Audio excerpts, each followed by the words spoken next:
Captain Marvel is the first female-led superhero film in the Marvel Cinematic Universe, or the MCU, which really has been a long time coming.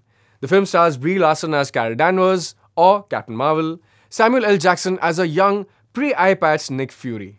It also stars Ben Mendelsohn, Jude Law, Annette Bening, Lashana Lynch, and Clark Gregg. It is written and directed by Anna Boden and Ryan Fleck. Despite other strong female superheroes who have arguably earned their standalone film, namely Black Widow, Scarlet Witch, and even Valkyrie if you ask me, the MCU's focus on the build-up to Avengers Endgame has reached a fever pitch. So it only makes sense to introduce Captain Marvel as a vital piece in the puzzle.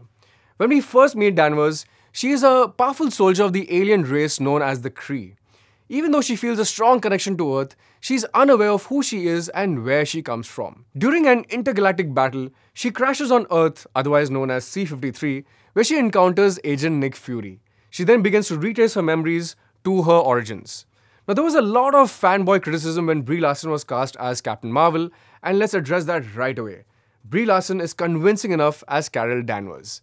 And she isn't as brooding as the trailers make her out to be. In fact, Danvers shares some of the lighter moments with Nick Fury. Samuel L. Jackson particularly seems to enjoy playing a relatively naive version of the otherwise surly Fury, who quickly learns that everything is not as it seems.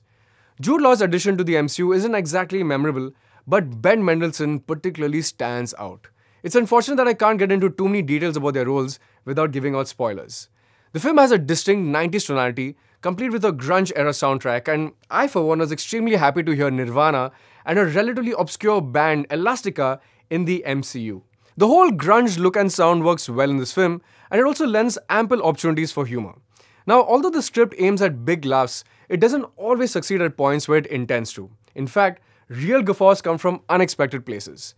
Here's a hint: cat lovers will be thoroughly delighted with Goose, who arguably turns out to be a real scene stealer. This notion generally resonates across the film, especially with its script. It succeeds in unlikely places and misses where it really should land. There are a few narrative surprises, and the superhero moments are well intact. But they come along with a meandering pace that severely drags the film down to a lull during the first act and somewhere around the middle too. To me, this feels more like a directorial issue and little to do with the cast. Yes, the plot sets out to establish Carol Danvers as a bona fide badass and thoroughly succeeds in the end. By now, MCU fans know the drill. Stick around for the end credits and you will not be disappointed.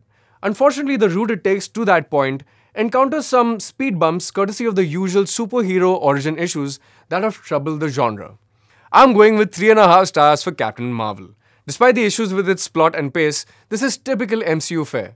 They made another fun action and character-driven film. It's not entirely IMAX and 3D worthy though, but that aside, it's about time Captain Marvel showed up, and the Avengers are a much stronger team with Carol Danvers on their side.